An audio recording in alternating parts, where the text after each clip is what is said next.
Yo, what is going on, COD Familia? It is your boy BN, aka Mr. Kingdom Builder, and in today's video we are going to be talking about dead kingdoms, but more importantly, rebuild kingdoms. And we're going to be showing you off our top 25 list right now of the kingdoms that are in pre-strife and older, so Season of Strife and pre-strife kingdoms. This goes up to about 370, give or take.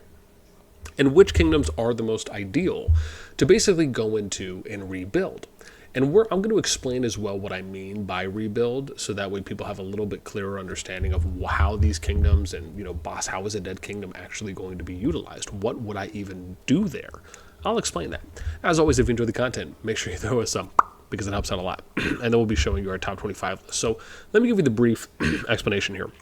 We've been seeing this a number of times. Most recently, we're seeing this with TFS, who's leaning out, and they're leaving 23 and going to 40. You may ask yourself, why are you doing this? Well, why wouldn't you just stay in the kingdom you're already in, especially in their case, right? Where, hey, look, you had the strongest kingdom in the game, 37 billion power, but it just shows that not everything is always going to work out as we would hope or as intended or what our expectations are. And sometimes when things are going, we'll just say, in the opposite direction or in a different direction than maybe we'd like, there are times where, in any number of situations, you may want to get out of where you are compared to trying to do all the work internally within the kingdom that it would require if you are someone who wants to lean out or kind of wants a little bit more of a fresh start.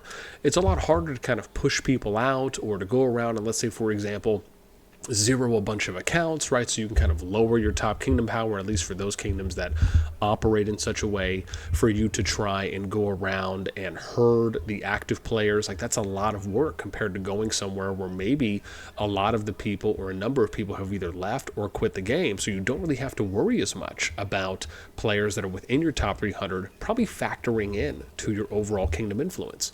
And so trying to identify certain kingdoms on where am I going to go, that it really is kind of a skill in and of its own. And so I'm going to show you some kingdoms today that I feel are kind of the creme de la creme, if you will, right now, of kingdoms that you can keep a lookout on that would be ones alliances may consider moving to. So before we show you the sheet, the idea behind how are you identifying a particular kingdom? Well, there's a number of factors here. And I guess I'll just show you that once we kind of transition over to the sheet, so we might as well just go over there because it'll just kind of, self-explain itself at that point. Self-explain itself. Yeah, that sounded solid. So there's a couple things that I like to look at. Now, this isn't everything, but some of the things I like to look at is the rank, the total power. How strong is the number 1 alliance? How strong is the number 7 alliance? What's the number 1 player power? What's the top 200 power? How many C25s do they have or Castle 25s do they have?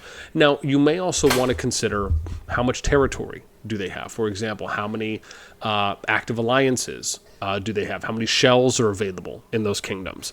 Now, all of the kingdoms on this list also have king.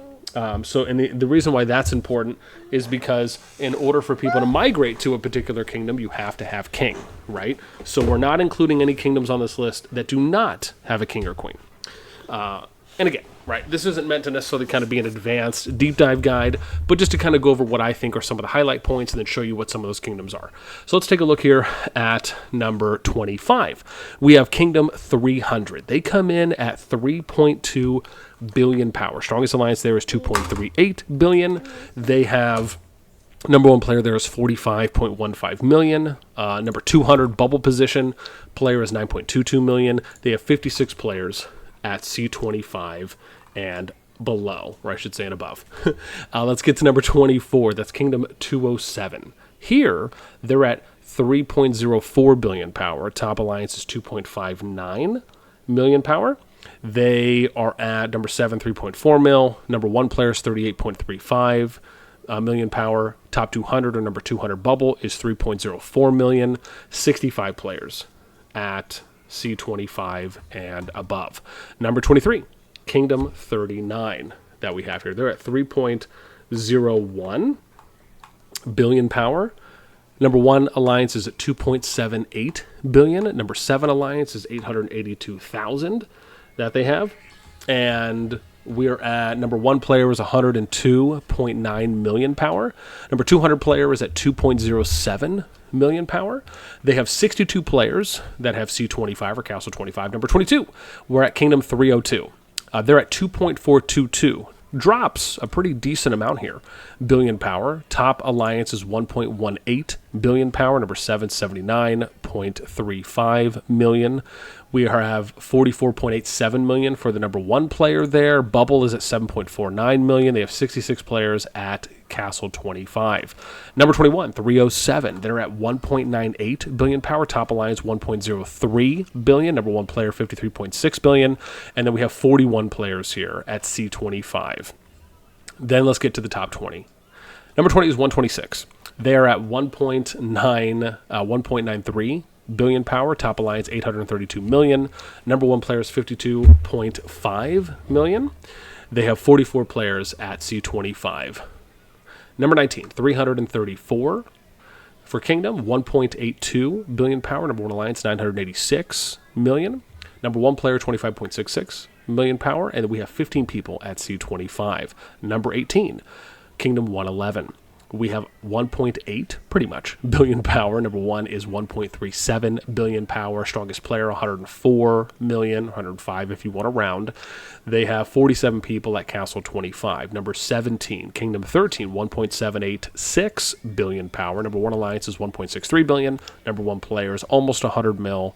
54 players at C25. Now, the asterisk here is, and this is, again, something, I don't know if I was showing that out, but basically, if you see an asterisk here, on any of these, what it means is they have less than 200 players that are above this power, right? So in this case, it's 128 players are above that, right? Like, that's pretty significant if you know that there's less than 200 people at that point. Now, I can test this out because my scouts are basically around 6,000 to 10,000 power on average, so it really allows for me to kind of get an accurate gauge on how many people are actually there. So I just wanted to kind of put that note in.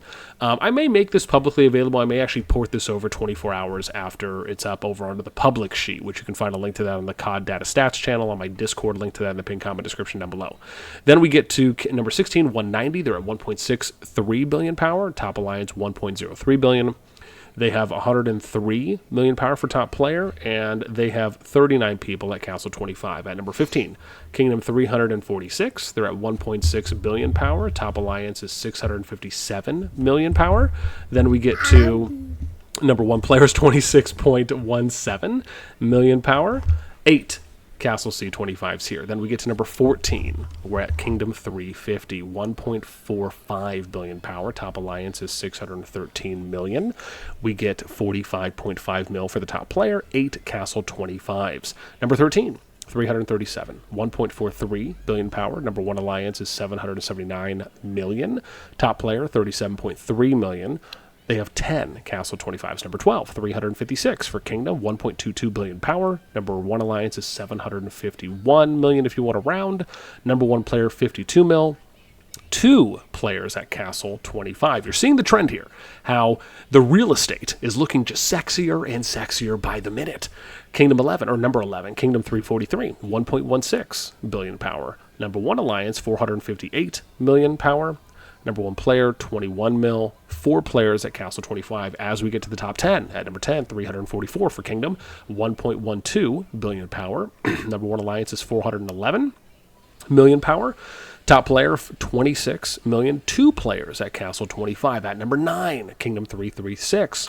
Now we're below 1 bill, right? So you see 9 kingdoms below a bill, right? If you're just totaling up top 7 alliance power. 977 million. For total, 446 million for top alliance, 37.3 mil for number 1 player, 7 Castle 25s. As we get to number 8, excuse me, Kingdom 353. Hi, sweetie. Love you. 973 million power. Top alliance is 435 million. Number 1 player, 28 million. 10 people at Castle 25. Number 7, 352. Total power, 962 million. Top alliance, 555 million power. Top player, 25.6 million power. And then we end up having Castle 25. There's 4 people that are there. Then we get to number 6. We're at 921 million power. Kingdom 296. Top alliance, 338 million. Top player, 39. Oh, thank you. Oh, thank you. 39. Oh, pesos. 39 million power for top player, 19 castle 25s. Let's get to the top 5 now. At number 5, we have 338 for kingdom, 914 million power. Top alliance is 362 million. Number 1 player, 38.9 million power, 10 castle 25s. At number 4, kingdom 340, we have 814 million power. Top alliance 444 million. Top player 45.4 million, so a little bit higher as we get lower. 7 players and castle 25. Number 3, kingdom 341, 635 million power. Number 1 alliance 246 million power, 35.4 million for top player. 5 castle 25s. At number 2, 339 for kingdom, 592 million power. Top alliance 158 mil.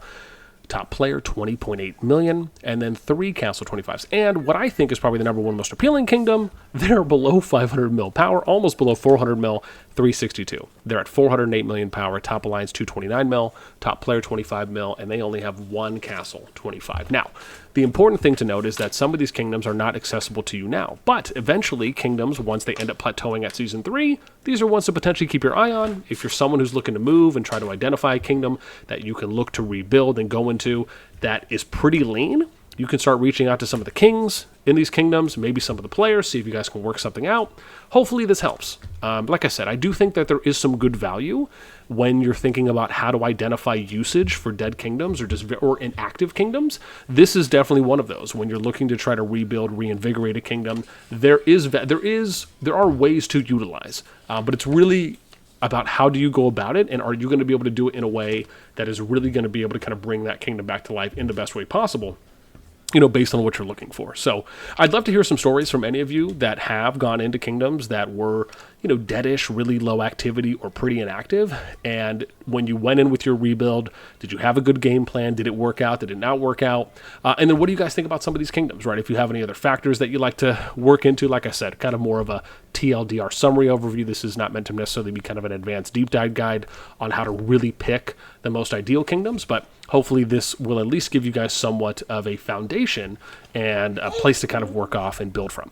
With that in mind, that's going to do it for us. Say bye-bye. Say bye-bye. Say bye-bye. Bye-bye. Bye-bye. Do it. Do it. Do it. Do it. Do it. Okay, that didn't work. With that in mind, we're out. We'll catch you guys next time.